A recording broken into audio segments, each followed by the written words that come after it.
Imagine the following scenario. 8 freshly graduated high school boys just finished online school, and after 3 months of complete isolation, decide to go on a road trip together.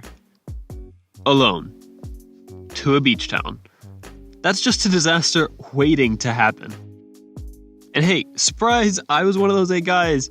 Yep, bet you didn't see that one coming. And let me tell you, disaster did happen. Many times, in fact. But to be honest, one of these disasters was one of the most fun experiences I've had in my life. It all began a few days into the trip when we found this flyer for something we had never really heard of before. Clear kayaks.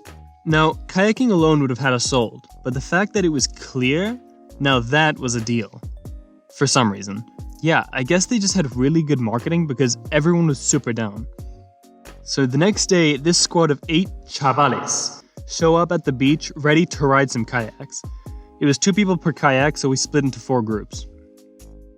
Now this was the first ingredient in the disastrous concoction that was our day. You see, I'm a fairly thin guy. A slim Jim, if you will. And my friend I was paired with was fairly heavier than me.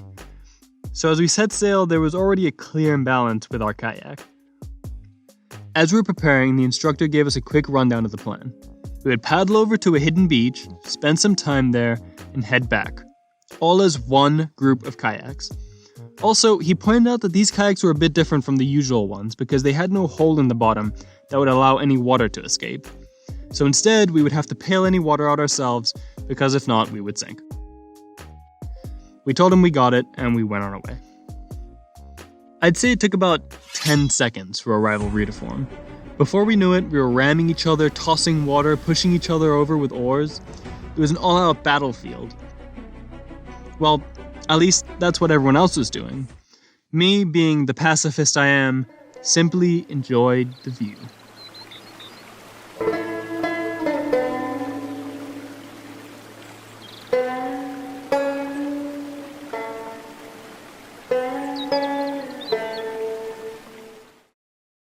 While my partner went on a killing spree. Our journey took longer than expected because we pushed each other off the course so much, but we eventually got to the beach and had a pretty good time. The water was really clear and there were a ton of fish swimming around. Plus, there were these rocks that we could jump off, so everyone was satisfied. But that break only served as time for our rivals to recollect their power. And as soon as we got on the kayaks again, they hit us with their full force. This time we went way off course, all the way over to this anchoring area for ships. The battle was intense, but I remained strong in my patience, and though I was definitely caught in the crossfire of water, I didn't get involved.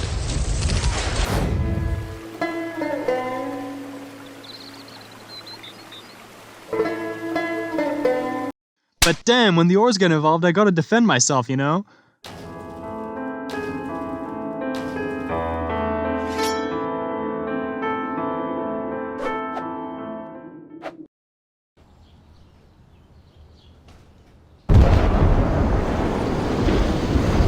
And with that, I pushed their kayak so hard it spiraled away and crashed into a nearby ship. While we paddled away as hard as we could to safety. We did it. We beat them. We were celebrating, high-fiving, singing victory cries. God, I laughed so much from the deepest part of my heart that I felt like I was in true bliss. But there was something wrong. And no, it's not that there's background in this video. I was the only one laughing after a little bit. And after a moment of silence, I just heard, "Bro." "Yeah?" "Bro."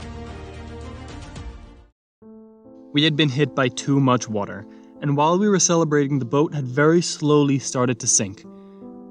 By the time I turned around and looked down, it was too late. The kayak was gone. Just gone. I literally couldn't even see it because it was entirely see-through and it just sank to the depths of the ocean so quickly. Yeah, it didn't take long for the rival duo to catch up and roast the hell out of us. And we were pretty humiliated, but it was all in good fun. The only thing was that they came to roast us and then just left. And we were left there, stranded. No boat, no phones, no help, just us. Thankfully, we had life vests on, but in the end, it just made us feel like abandoned sponges floating out in the middle of nowhere. And what do, you ask? Well, we just kind of floated around looking for the kayak and contemplating our life decisions. Was it worth it? Was our battle in vain? Is this the divine punishment for our acts of war? Why is it that... Hey. Oh, thank God. Despite the fact that we were stranded in the middle of the sea for like 20 minutes, everything worked out in the end. We apologized to the staff and they found the kayak pretty quickly. I have no idea how, but they did. And nothing was damaged in any way, unless you count the one bottle of sunscreen that we lost along the way. Anyways, believe it or not, there actually is meaning in this whole mess. As I floated there in humiliating defeat, I came to see the self-defeating nature of war itself. Even though we thought we had won, the horrors of war and violence had caught up to us. My dear viewer, heed my warning, for violence is not the answer. Fight not for dominance, fight for peace and for love. Yeah, but it was funny though.